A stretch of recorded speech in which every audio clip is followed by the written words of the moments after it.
Chapter 4. Role-playing. The many faces of the ego. An ego that wants something from another, and what ego doesn't, will usually play some kind of role to get its needs met, be they material gain, sense of power, superiority or specialness, or some kind of gratification, be it physical or psychological. Usually people are completely unaware of the roles they play. They are those roles.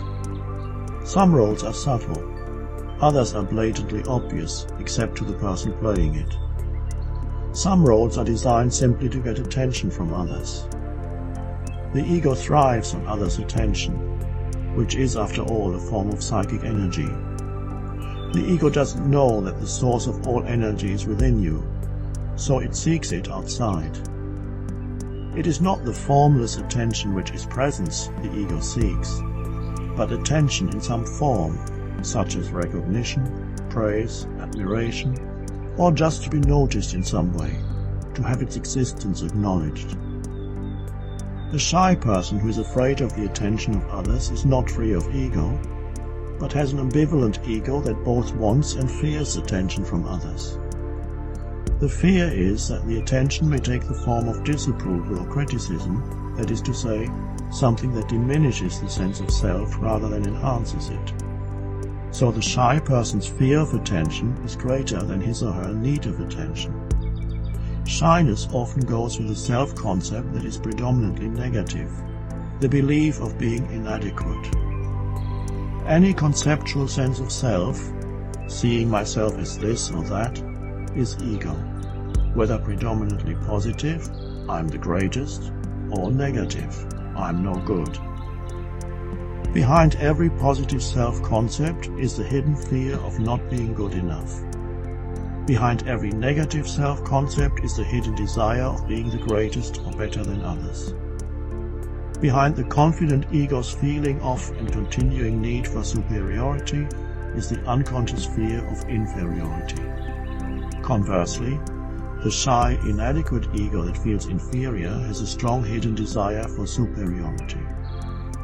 Many people fluctuate between feelings of inferiority and superiority, depending on situations or the people they come into contact with. All you need to know and observe in yourself is this: whenever you feel superior or inferior to anyone, that's the ego in you. Villain, victim, lover. Some egos, if they cannot get praise or admiration, will settle for other forms of attention and play roles to elicit them. If they cannot get positive attention, they may seek negative attention instead, for example, by provoking a negative reaction in someone else. Some children already do that too. They misbehave to get attention. The playing of negative roles becomes particularly pronounced whenever the ego is magnified by an active pain body, that is to say, emotional pain from the past that wants to renew itself through experiencing more pain. Some egos perpetrate crimes in their search for fame. They seek attention through notoriety and other people's condemnation.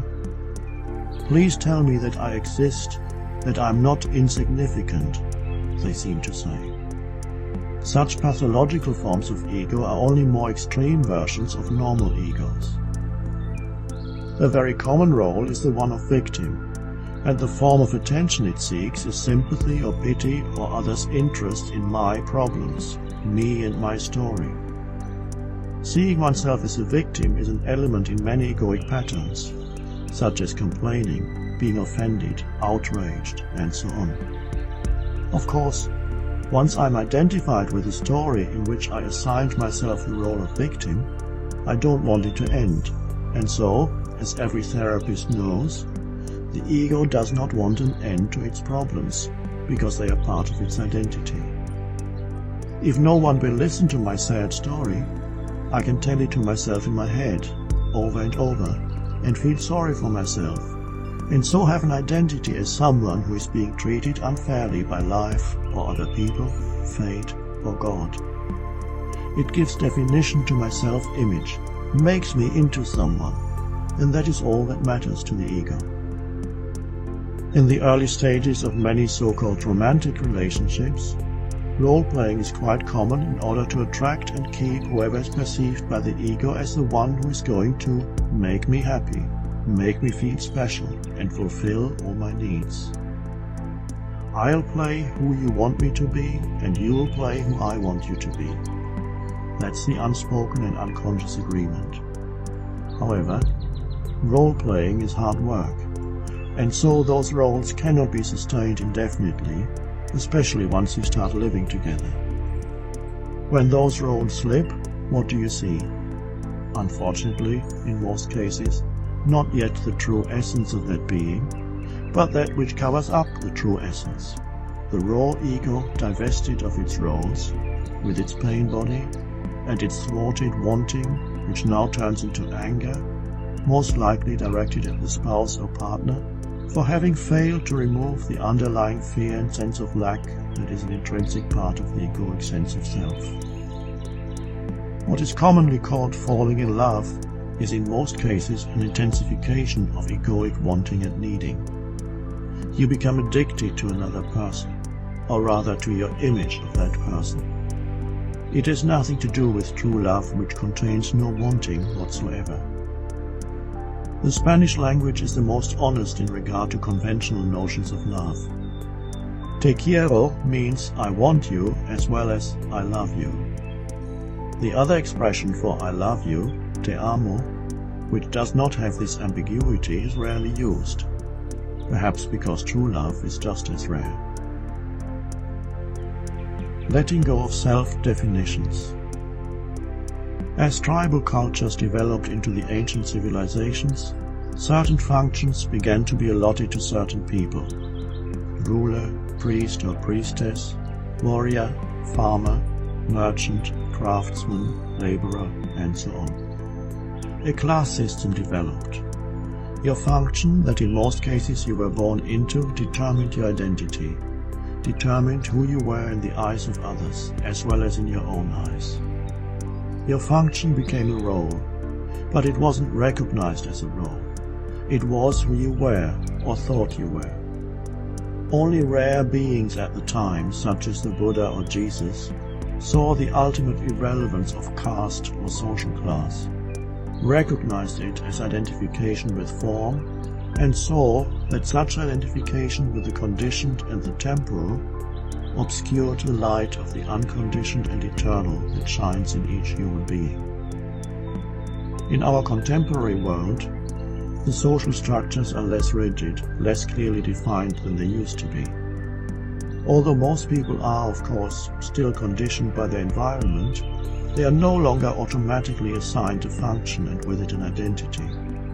In fact, in the modern world, more and more people are confused as to where they fit in, what their purpose is, and even who they are. I usually congratulate people when they tell me, I don't know who I am anymore. Then they look perplexed and ask, are you saying it is a good thing to be confused? I ask them to investigate. What does it mean to be confused? I don't know is not confusion. Confusion is, I don't know but I should know, or I don't know but I need to know.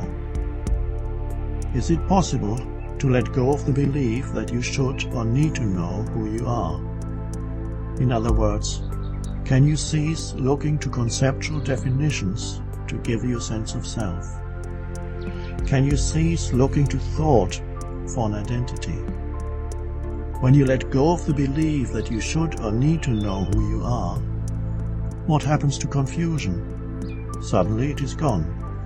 When you fully accept that you don't know, you actually enter a state of peace and clarity that is closer to who you truly are than thought could ever be.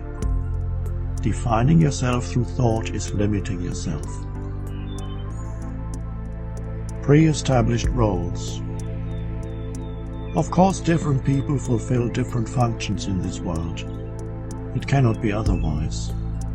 As far as intellectual or physical abilities are concerned, knowledge, skills, talents, and energy levels, human beings differ widely.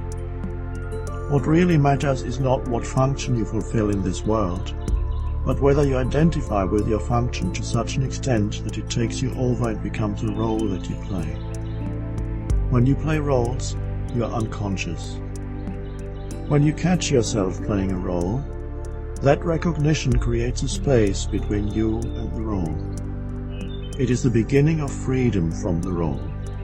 When you are completely identified with the role, you confuse a pattern of behavior with who you are, and you take yourself very seriously. You also automatically assign roles to others that correspond to yours. For example, when you visit doctors who are totally identified with their role, to them you will not be a human being, but a patient or a case history.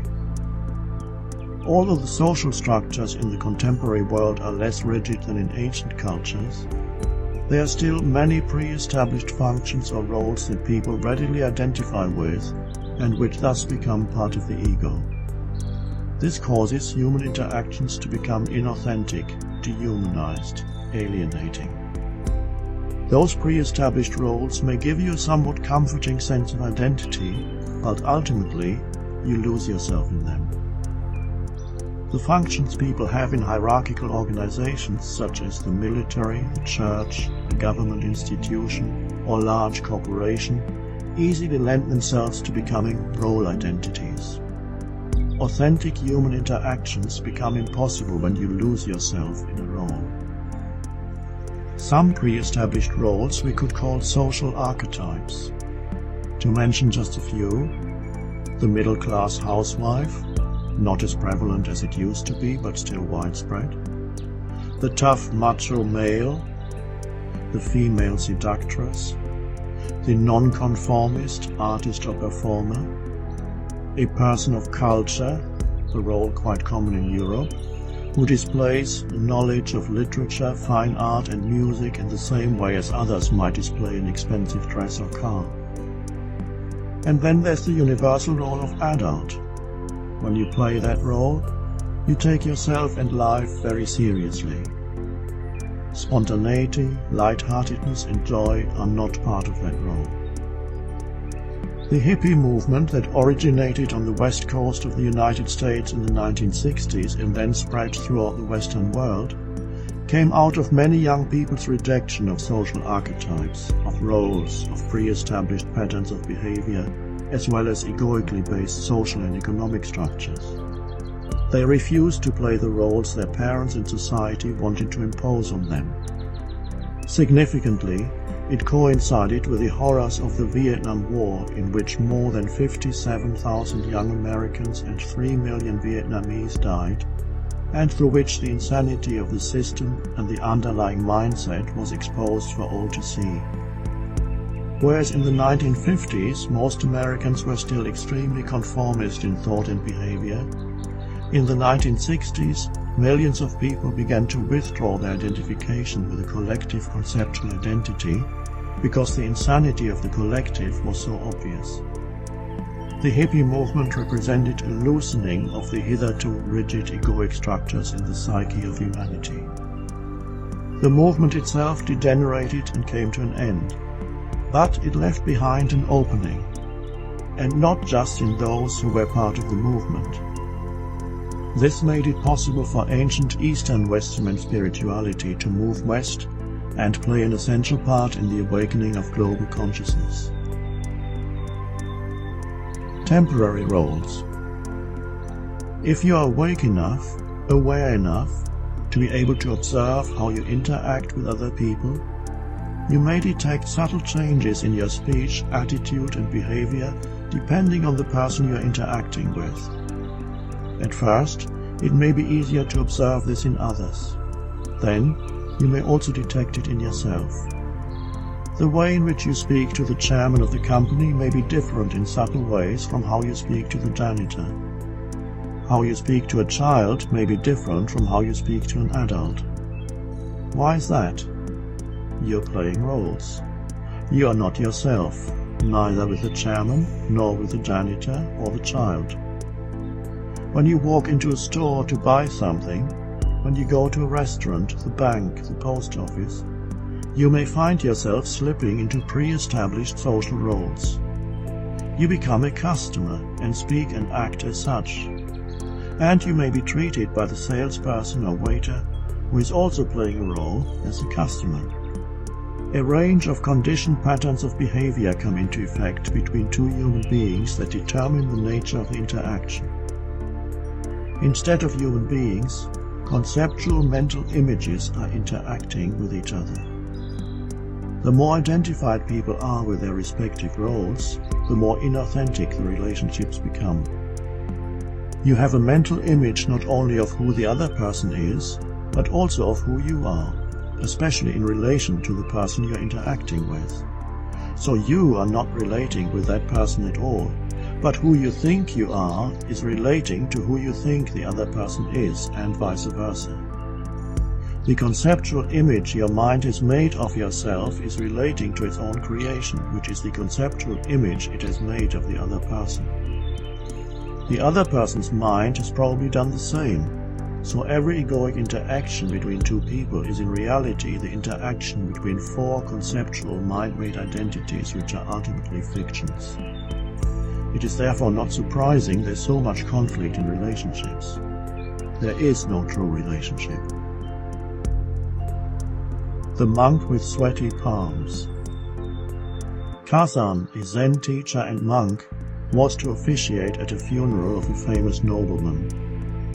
As he stood there waiting for the governor of the province and other lords and ladies to arrive, he noticed that the palms of his hands were sweaty.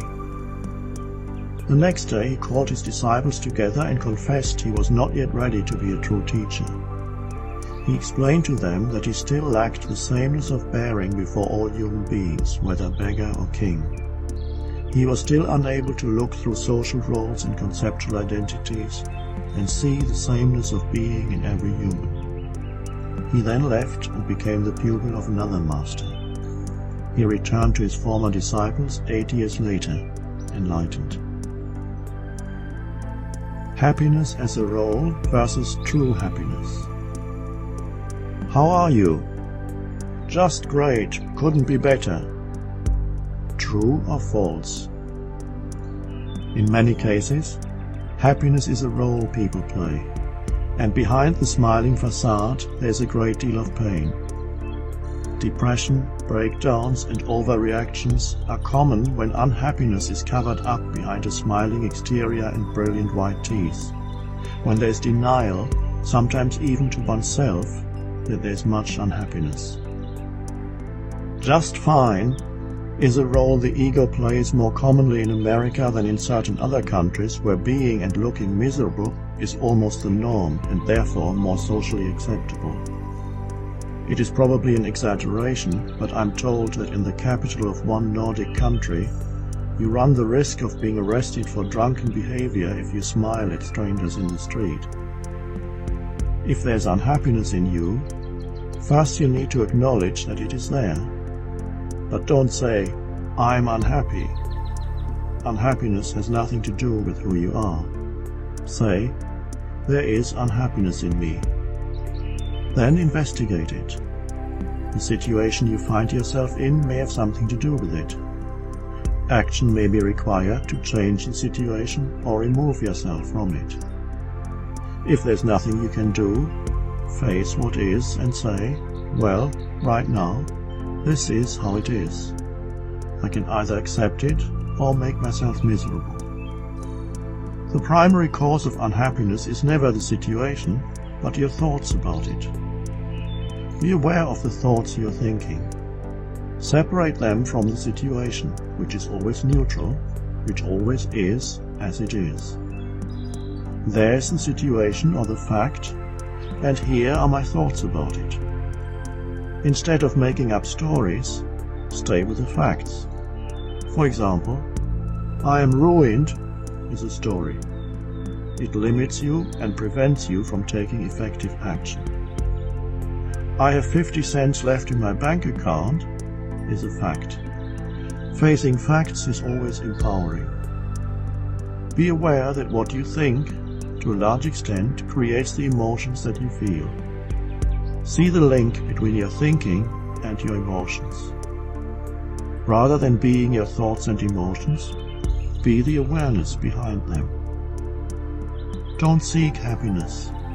If you seek it, you won't find it, because seeking is the antithesis of happiness. Happiness is ever elusive, but freedom from unhappiness is attainable now, by facing what is, rather than making up stories about it. Unhappiness covers up your natural state of well-being and inner peace, the source of true happiness. Parenthood, role or function. Many adults play roles when they speak to young children. They use silly words and sounds. They talk down to the child. They don't treat the child as an equal. The fact that you temporarily know more or that you are bigger does not mean the child is not your equal. The majority of adults at some point in their lives find themselves being a parent, one of the most universal roles.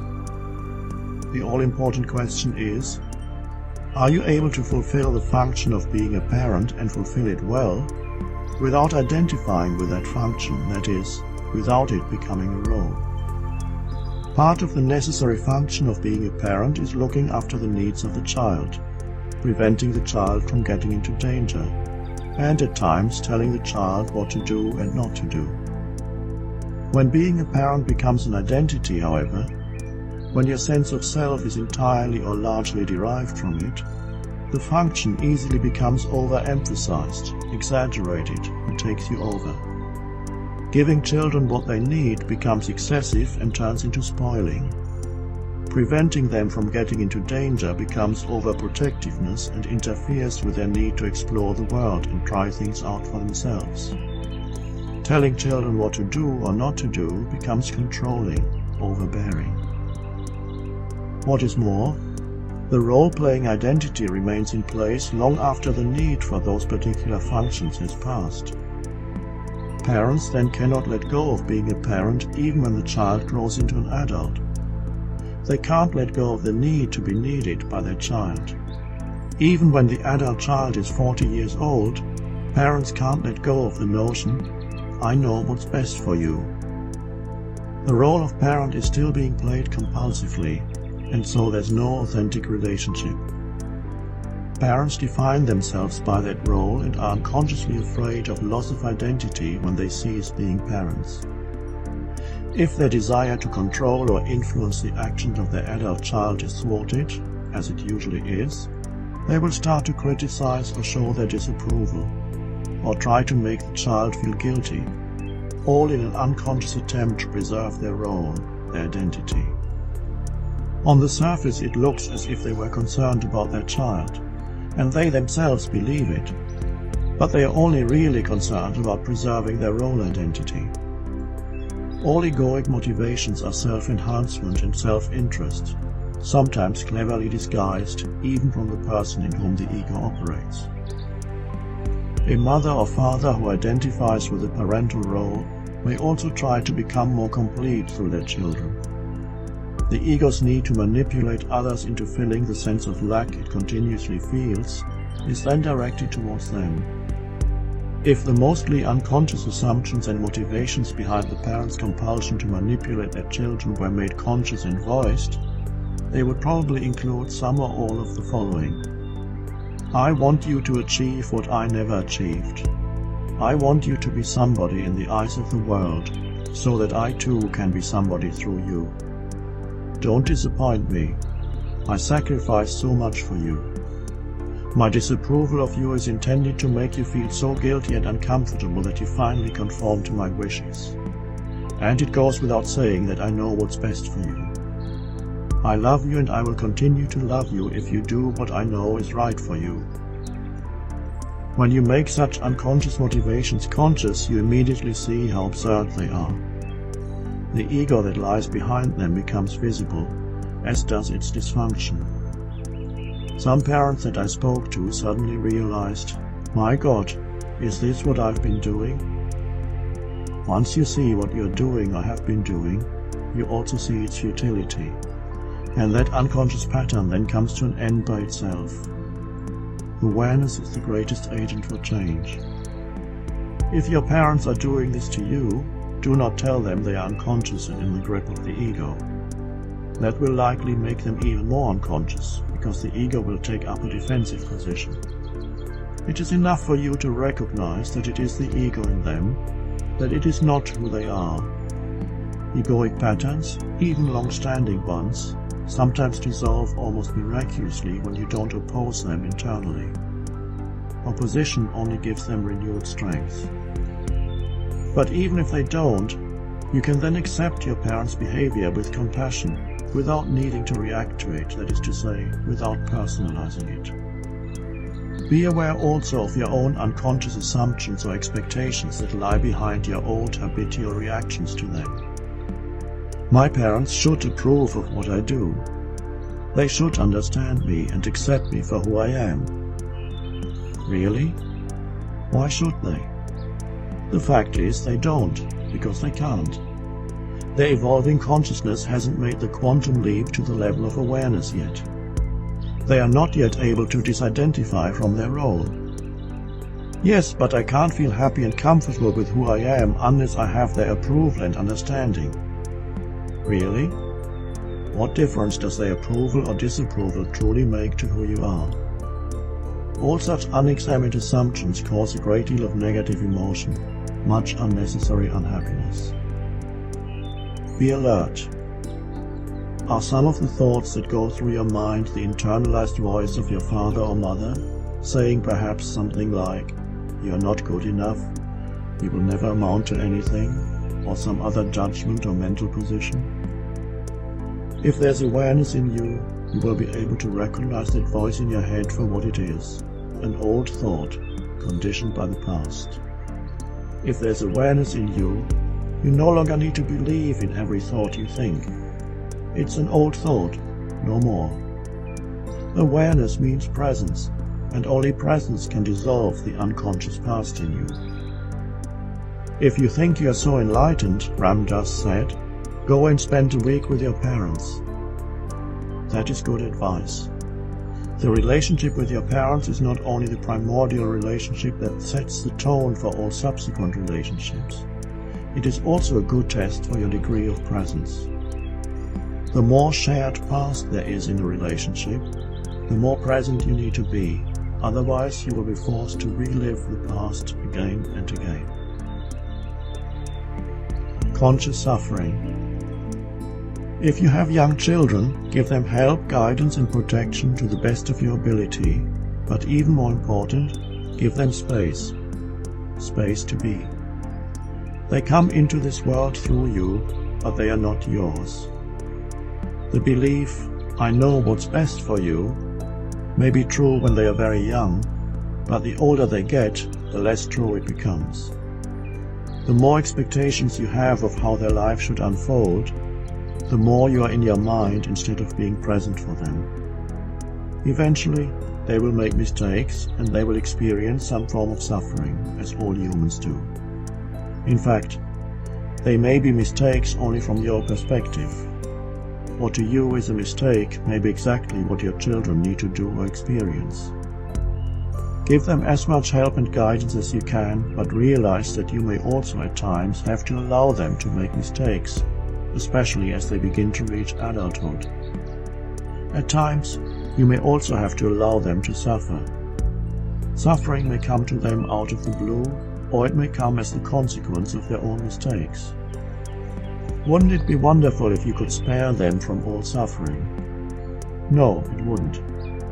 They would not evolve as human beings and would remain shallow, identified with the external form of things. Suffering drives you deeper.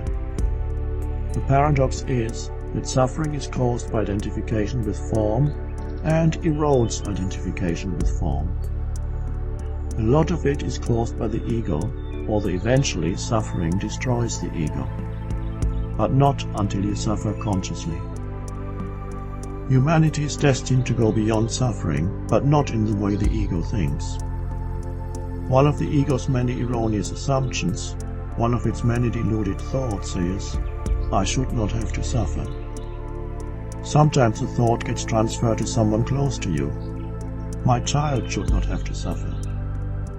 That thought itself lies at the root of suffering. Suffering has a noble purpose: the evolution of consciousness and the burning up of the ego.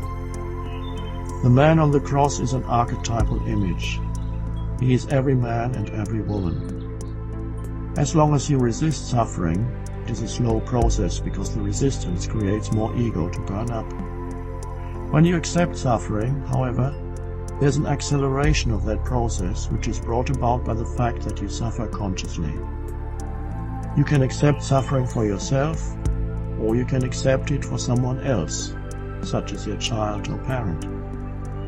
In the midst of conscious suffering, there's already the transmutation. The fire of suffering becomes the light of consciousness. The ego says, "I shouldn't have to suffer," and that thought makes you suffer so much more. It is a distortion of the truth, which is always paradoxical.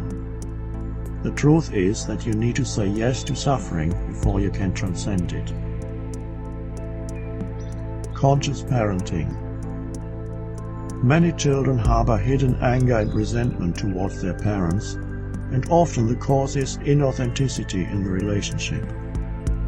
The child has a deep longing for the parent to be there as a human being, not as a role, no matter how conscientiously that role is being played. You may be doing all the right things and the best you can for your child, but even doing the best you can is not enough. In fact, doing is never enough if you neglect being. The ego knows nothing of being, but believes you will eventually be saved by doing. If you are in the grip of the ego, you believe that by doing more and more you will eventually accumulate enough doings to make yourself feel complete at some point in the future. You won't. You will only lose yourself in doing. The entire civilization is losing itself in doing that is not rooted in being and thus becomes futile. How do you bring being into the life of a busy family, into the relationship with your child? The key is to give your child attention. There are two kinds of attention. One we might call form-based attention. The other is formless attention. Form-based attention is always connected in some way with doing or evaluating. Have you done your homework? Eat your dinner. Tidy up your room. Brush your teeth. Do this. Stop doing that. Hurry up. Get ready. What's the next thing we have to do? This question pretty much summarizes what family life is like in many homes. Form-based attention is of course necessary and has its place. But if that's all there is in the relationship with your child, then the most vital dimension is missing and being becomes completely obscured by doing, by the cares of the world, as Jesus puts it. Formless attention is inseparable from the dimension of being. How does it work? As you look at, listen to, touch, or help your child with this or that, you're alert, still, completely present, not wanting anything other than that moment as it is. In this way, you make room for being. In that moment, if you're present, you're not a father or mother. You are the alertness, the stillness, the presence that is listening, looking, touching, even speaking. You're the being behind the doing. Recognizing your child. You are a human being. What does that mean? Mastery of life is not a question of control, but of finding a balance between human and being. Mother, father, husband, wife, young, old, the roles you play, the functions you fulfill, whatever you do, all that belongs to the human dimension. It has its place and needs to be honored, but in itself it is not enough for a fulfilled, truly meaningful relationship or life. Human alone is never enough, no matter how hard you try or what you achieve. Then there's being. It is found in the still, alert presence of consciousness itself, the consciousness that you are. Human is form.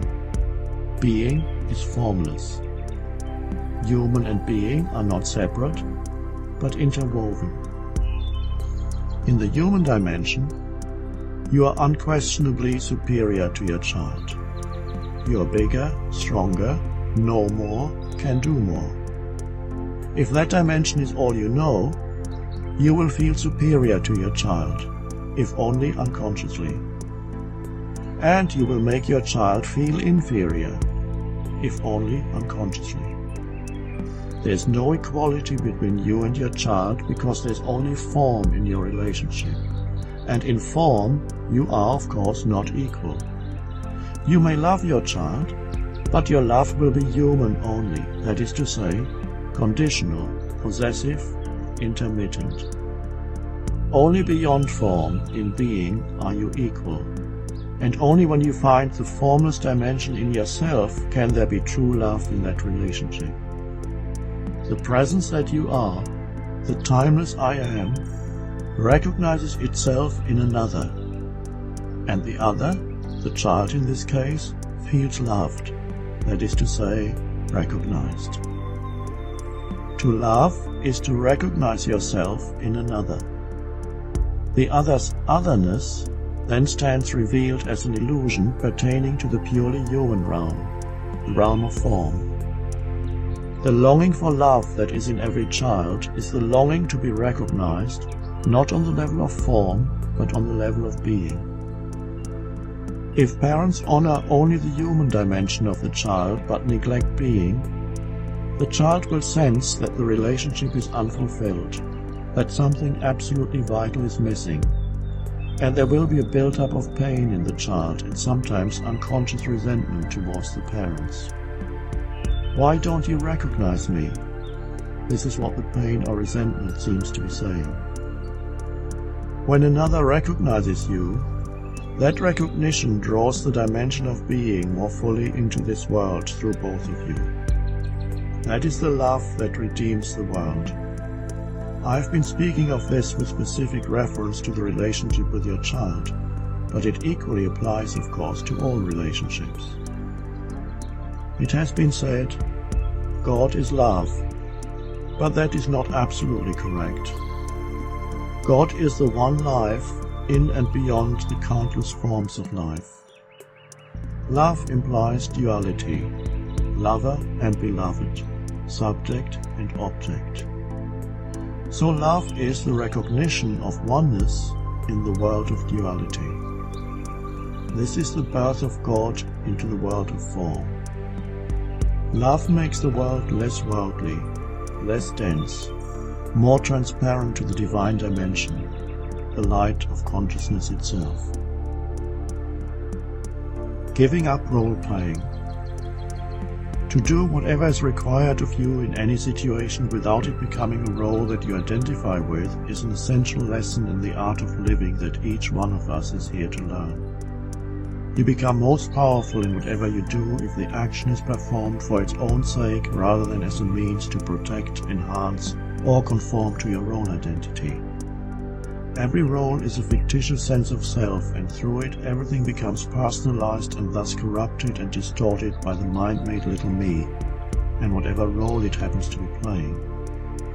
Most of the people who are in positions of power in this world, such as politicians, TV personalities, business as well as religious leaders, are completely identified with their role, with a few notable exceptions. They may be considered VIPs, but they are no more than unconscious players in the egoic game, a game that looks so important yet is ultimately devoid of true purpose. It is, in the words of Shakespeare, the tale told by an idiot, full of sound and fury, signifying nothing.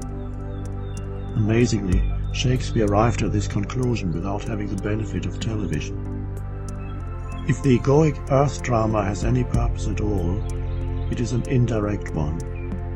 It creates more and more suffering on the planet, and suffering, although largely ego-created, is in the end also ego-destructive. It is the fire in which the ego burns itself up. In a world of role-playing personalities, those few people who don't project a mind-made image, and there are some even on TV, in the media and the business world, but function from a deeper core of their being, those who do not attempt to appear more than they are but are simply themselves, stand out as remarkable and are the only ones who truly make a difference in this world. They are the bringers of the new consciousness. Whatever they do becomes empowered because it is in alignment with the purpose of the whole. Their influence, however, goes far beyond what they do, far beyond their function. Their mere presence, simple, natural, unassuming, has a transformational effect on whoever they come into contact with. When you don't play roles, it means there's no self, ego, in what you do. There's no secondary agenda, protection, or strengthening of yourself. As a result, your actions have far greater power. You're totally focused on the situation. You become one with it. You don't try to be anybody in particular. You're most powerful, most effective when you're completely yourself. But don't try to be yourself. That's another role. It's called natural, spontaneous me.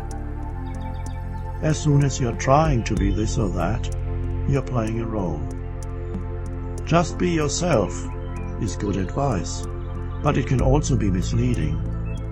The mind will come in and say, let's see, how can I be myself? Then the mind will develop some kind of strategy. How to be myself? Another role. How can I be myself is in fact the wrong question. It implies you have to do something to be yourself. But how doesn't apply here because you are yourself already. Just stop adding unnecessary baggage to who you already are. But I don't know who I am. I don't know what it means to be myself. If you can be absolutely comfortable with not knowing who you are, then what's left is who you are, the being behind the human, a field of pure potentiality rather than something that is already defined. Give up defining yourself, to yourself or to others. You won't die. You will come to life. And don't be concerned with how others define you. When they define you, they are limiting themselves, so it's their problem. Whenever you interact with people, don't be there primarily as a function or role, but as a field of conscious presence. Why does the ego play roles? Because of one unexamined assumption, one fundamental error, one unconscious thought. That thought is, I am not enough. Other unconscious thoughts follow. I need to play a role in order to get what I need to be fully myself. I need to get more so that I can be more. But you cannot be more than you are because underneath your physical and psychological form, you are one with life itself, one with being. In form, you are and will always be inferior to some, superior to others. In essence, you are neither inferior nor superior to anyone. True self-esteem and true humility arise out of that realization. In the eyes of the ego, self-esteem and humility are contradictory. In truth, they are one and the same. The pathological ego. In a wider sense of the word, the ego itself is pathological, no matter what form it takes. When we look at the ancient Greek root of the word pathological, we discover just how appropriate that term is when applied to the ego. Although the word is normally used to describe a condition of disease, it is derived from pathos, which means suffering. This is of course exactly what the Buddha already discovered 2,600 years ago as a characteristic of the human condition. The person in the grip of ego, however, does not recognize suffering as suffering, but will look upon it as the only appropriate response in any given situation. The ego in its blindness is incapable of seeing the suffering it inflicts on itself and on others. Unhappiness is an ego-created mental-emotional disease that has reached epidemic proportions. It is the inner equivalent of the environmental pollution of our planet. Negative states such as anger, anxiety, hatred, resentment, discontent, envy, jealousy, and so on are not recognized as negative, but as totally justified, and are further misperceived, not as self-created, but as caused by someone else or some external factor. I am holding you responsible for my pain. This is what by implication the ego is saying. The ego cannot distinguish between a situation and its interpretation of and reaction to that situation. You might say, "What a dreadful day," without realizing that the cold, the wind and the rain, or whatever condition you react to, are not dreadful. They are as they are. What is dreadful is your reaction, your inner resistance to it, and the emotion that is created by that resistance. In Shakespeare's words, "There is nothing either good or bad, but thinking makes it so." What is more, suffering or negativity is often misperceived by the ego as pleasure, because up to a point the ego strengthens itself through it. For example, anger or resentment strengthen the ego enormously by increasing the sense of separateness, emphasizing the otherness of others, and creating a seemingly unassailable fortress-like mental position of rightness. If you are able to observe the physiological changes that take place inside your body when possessed by such negative states, how they adversely affect the functioning of the heart, the digestive and immune systems, and countless other bodily functions, it would become abundantly clear that such states are indeed pathological, are forms of suffering and not pleasure. Whenever you are in a negative state, there's something in you that wants the negativity, that perceives it as pleasurable, or that believes it will get you what you want. Otherwise, who would want to hang on to negativity, make themselves and others miserable, and create disease in the body? So whenever there's negativity in you, if you can be aware at that moment that there's something in you that takes pleasure in it, or believes it has a useful purpose, you're becoming aware of the ego directly. The moment this happens, your identity has shifted from ego to awareness. This means the ego is shrinking and awareness is growing. If in the midst of negativity you're able to realize, at this moment I'm creating suffering for myself, it will be enough to raise you above the limitations of conditioned egoic states and reactions. It will open up infinite possibilities which come to you when there's awareness. Other vastly more intelligent ways of dealing with any situation. You will be free to let go of your unhappiness the moment you recognize it as unintelligent. Negativity is not intelligent. It is always of the ego.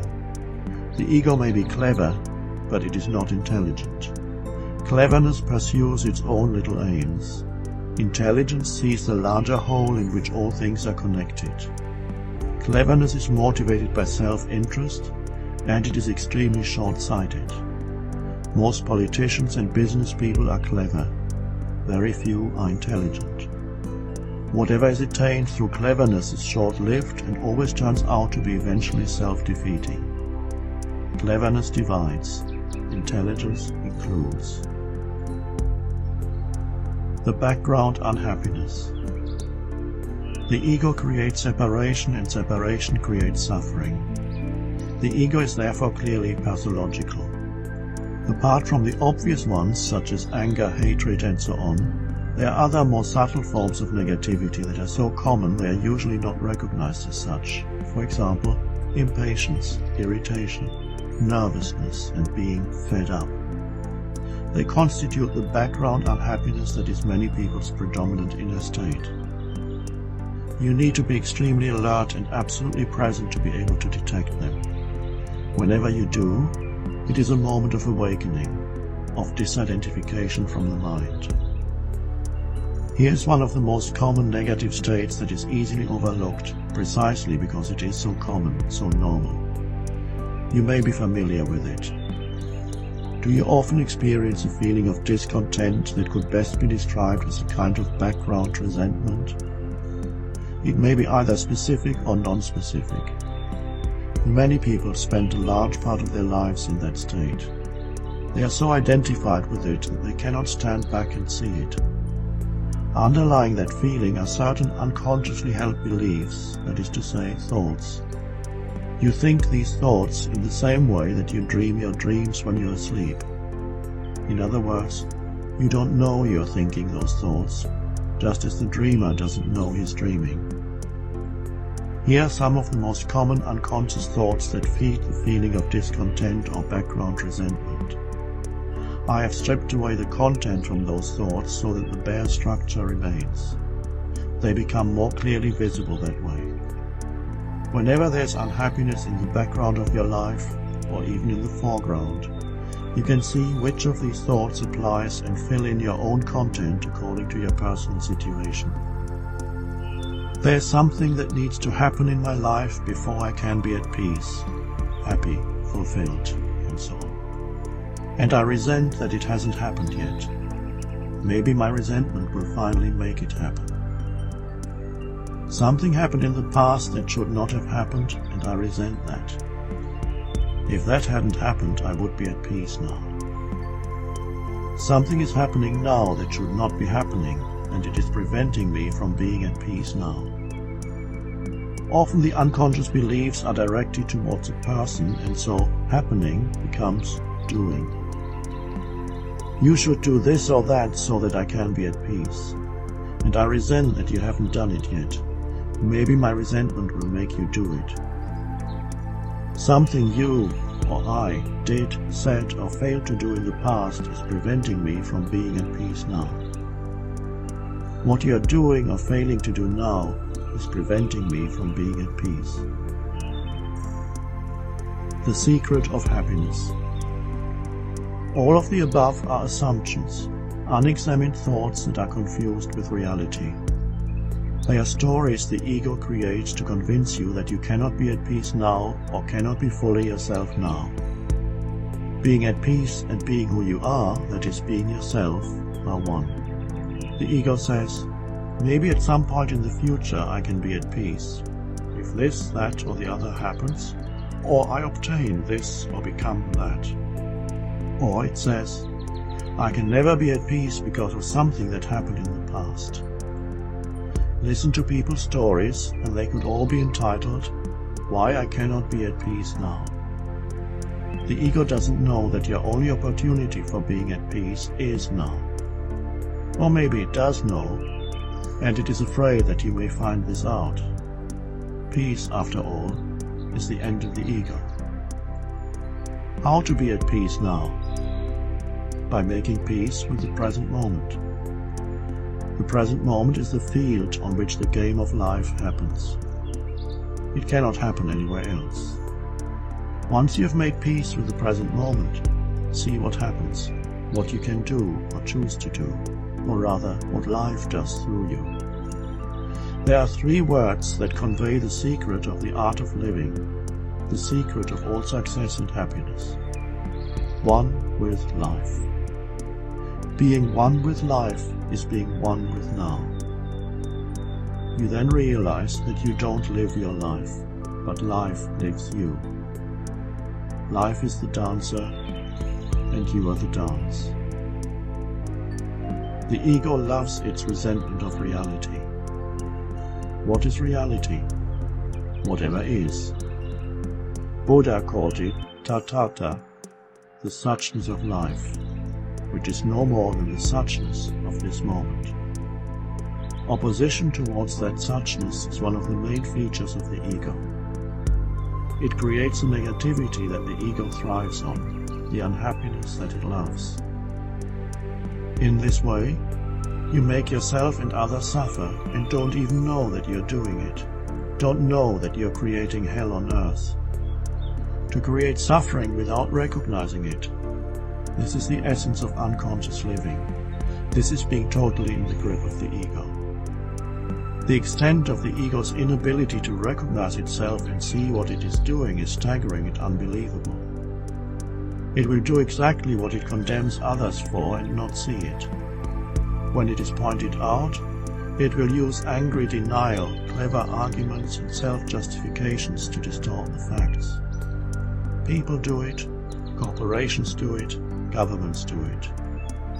When all else fails, the ego will resort to shouting or even to physical violence. Send in the Marines. We can now understand the deep wisdom in Jesus' words on the cross. Forgive them, for they know not what they do. To end the misery that has afflicted the human condition for thousands of years, you have to start with yourself and take responsibility for your inner state at any given moment. That means now. Ask yourself, is there negativity in me at this moment? Then become alert, attentive to your thoughts as well as your emotions. Watch out for the low-level unhappiness in whatever form that I mentioned earlier, such as discontent, nervousness, being fed up, and so on. Watch out for thoughts that appear to justify or explain this unhappiness, but in reality cause it. The moment you become aware of a negative state within yourself, it does not mean you have failed. It means you have succeeded.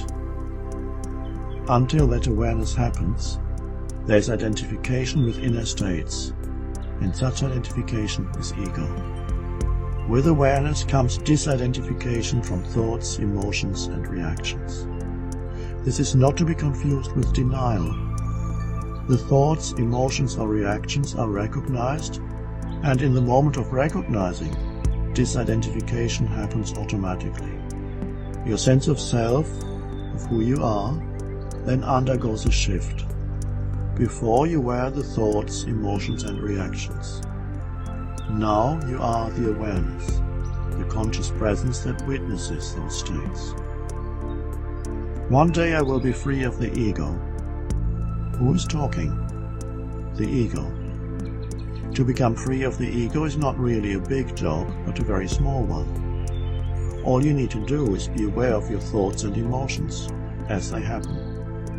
This is not really a doing, but an alert seeing. In that sense, it is true that there's nothing you can do to become free of the ego. When that shift happens, which is a shift from thinking to awareness, an intelligence far greater than the ego's cleverness begins to operate in your life. Emotions and even thoughts become depersonalized through awareness. Their impersonal nature is recognized.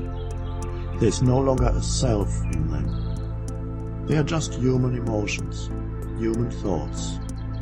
Your entire personal history, which is ultimately no more than a story, a bundle of thoughts and emotions, becomes of secondary importance and no longer occupies the forefront of your consciousness. It no longer forms the basis for your sense of identity. You are the light of presence, the awareness that is prior to and deeper than any thoughts and emotions. Pathological forms of ego. As we have seen, the ego is in its essential nature pathological, if we use the word in its wider sense to denote dysfunction and suffering. Many mental disorders consist of the same egoic traits that operate in a normal person, except that they have become so pronounced that their pathological nature is now obvious to anyone except the sufferer. For example, many normal people tell certain kinds of lies from time to time in order to appear more important, more special, and to enhance their image in the mind of others. Who they know, what their achievements, abilities, and possessions are, and whatever else the ego uses to identify with. Some people, however, driven by the ego's feeling of insufficiency and its need to have or be more, lie habitually and compulsively. Most of what they tell you about themselves, their story, is a complete fantasy, a fictitious edifice the ego has designed for itself to feel bigger and more special. Their grandiose and inflated self-image can sometimes fool others, but usually not for long. It is then quickly recognized by most people as a complete fiction. The mental illness that is called paranoid schizophrenia, or paranoia for short, is essentially an exaggerated form of ego. It usually consists of a fictitious story the mind has invented to make sense of a persistent underlying feeling of fear. The main element of the story is the belief that certain people, sometimes large numbers or almost everyone, are plotting against me or are conspiring to control or kill me. The story often has an inner consistency and logic, so that it sometimes fools others into believing it too. Sometimes organizations or entire nations have paranoid belief systems at their very basis. The ego's fear and distrust of other people, its tendency to emphasize the otherness of others by focusing on their perceived faults and make those faults into their identity, is taken a little further and makes others into inhuman monsters. The ego needs others, but its dilemma is that deep down it hates and fears them. Jean-Paul Sartre's statement, "Hell is other people," is the voice of the ego. The person suffering from paranoia experiences that hell most acutely, but everyone in whom the egoic patterns still operate will feel it to some degree. The stronger the ego in you, the more likely it is that in your perception other people are the main source of problems in your life. It is also more than likely that you will make life difficult for others. But of course you won't be able to see that. It is always others who seem to be doing it to you. The mental illness we call paranoia also manifests another symptom that is an element of every ego, although in paranoia it takes on a more extreme form. The more the sufferer sees himself persecuted, spied on, or threatened by others, the more pronounced becomes his sense of being the center of the universe around whom everything revolves, and the more special and important he feels as the imagined focal point of so many people's attention. His sense of being a victim, of being wronged by so many people, makes him feel very special. In the story that forms the basis of his delusional system, he often assigns to himself the role of both victim and potential hero who is going to save the world or defeat the forces of evil. The collective ego of tribes, nations, and religious organizations also frequently contains a strong element of paranoia. Us against the evil others. It is the cause of much human suffering. The Spanish Inquisition, the persecution and burning of heretics and witches, the relations between nations leading up to the First and Second World War, communism throughout its history, the Cold War, McCarthyism in America in the 50s, prolonged violent conflict in the Middle East, are all painful episodes in human history dominated by extreme collective paranoia. The more unconscious individuals, groups, or nations are, the more likely it is that egoic pathology will assume the form of physical violence. Violence is a primitive but still very widespread way in which the ego attempts to assert itself, to prove itself right and another wrong. With very unconscious people, arguments can easily lead to physical violence. What is an argument? Two or more people express their opinions, and those opinions differ. Each person is so identified with the thoughts that make up their opinion that those thoughts harden into mental positions which are invested with a sense of self. In other words, identity and thought merge. Once this has happened, when I defend my opinions, thoughts, I feel and act as if I were defending my very self. Unconsciously, I feel and act as if I were fighting for survival, and so my emotions will reflect this unconscious belief. They become turbulent. I'm upset, angry, defensive, or aggressive. I need to win at all costs lest I become annihilated. That's the illusion. The ego doesn't know that mind and mental positions have nothing to do with who you are, because the ego is the unobserved mind itself. In Zen, they say, don't seek the truth, just cease to cherish opinions. What does that mean? Let go of identification with your mind. who you are beyond the mind then emerges by itself. End of Disc 3. Work with and without ego. Most people have moments when they are free of ego. Those who are exceptionally good at what they do may be completely or largely free of ego while performing their work. They may not know it, but their work has become a spiritual practice. Most of them are present while they do their work and fall back into relative unconsciousness in their private life. This means their state of presence is for the time being confined to one area of their life.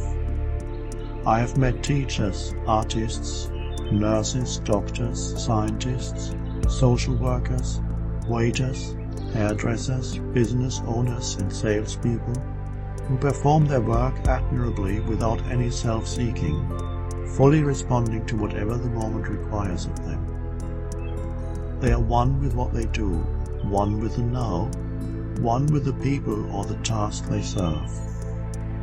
The influence such people have upon others goes far beyond the function they perform. They bring about a lessening of the ego in everyone who comes into contact with them. Even people with heavy egos sometimes begin to relax, let down their guard, and stop playing their roles when they interact with them. It comes as no surprise that those people who work without ego are extraordinarily successful at what they do. Anybody who is one with what he or she does is building the new earth. I've also met many others who may be technically good at what they do, but whose ego constantly sabotages their work. Only part of their attention is on the work they perform. The other part is on themselves. Their ego demands personal recognition and wastes energy in resentment if it doesn't get enough. And it's never enough. Is someone else getting more recognition than me? Or their main focus of attention is profit or power, and their work is no more than a means to that end. When work is no more than a means to an end, it cannot be of high quality.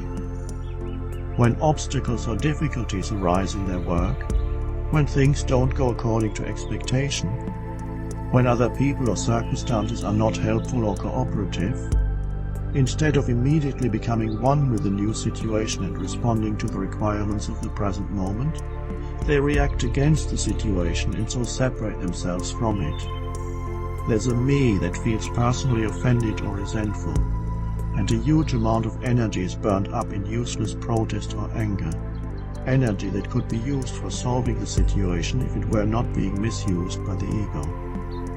What is more, this anti-energy creates new obstacles, new opposition. Many people are truly their own worst enemy.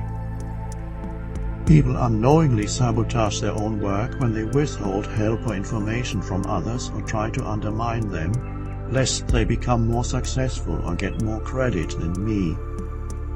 Cooperation is alien to the ego, except when there's a secondary motive. The ego doesn't know that the more you include others, the more smoothly things flow and the more easily things come to you. When you give little or no help to others or put obstacles in their path, the universe, in the form of people and circumstances, gives little or no help to you because you've cut yourself off from the whole. The ego's unconscious core feeling of not enough causes it to react to someone else's success as if that success had taken something away from me. It doesn't know that your resentment of another person's success curtails your own chances of success. In order to attract success, you need to welcome it wherever you see it. The ego in illness. An illness can either strengthen or weaken the ego. If you complain, feel self-pity or resent being ill, your ego becomes stronger. It also becomes stronger if you make the illness part of your conceptual identity. I'm a sufferer of such and such a disease. Ah, so now we know who you are. Some people, on the other hand, who in normal life have a big ego, suddenly become gentle and kind and much nicer people when they are ill. They may gain insights they may never have had in their normal life. They may access their inner knowing and contentment and speak words of wisdom. Then, when they get better, energy returns, and so does the ego. When you are ill, your energy level is quite low, and the intelligence of the organism may take over and use the remaining energy for the healing of the body. And so there's not enough left for the mind, that is to say, egoic thinking and emotion. The ego burns up considerable amounts of energy. In some cases, however, the ego retains the little energy that remains and uses it for its own purposes.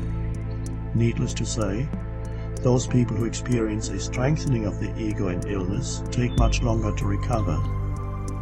Some never do, and so the illness becomes chronic and a permanent part of their false sense of self. The collective ego. How hard it is to live with yourself. One of the ways in which the ego attempts to escape the unsatisfactoriness of personal selfhood is to enlarge and strengthen its sense of self by identifying with the group, the nation, political party, corporation, institution, sect, club, gang, football team. In some cases, the personal ego seems to dissolve completely as someone dedicates his or her life to working selflessly for the greater good of the collective, without demanding personal rewards, recognition, or aggrandizement. What a relief to be freed of the dreadful burden of personal self.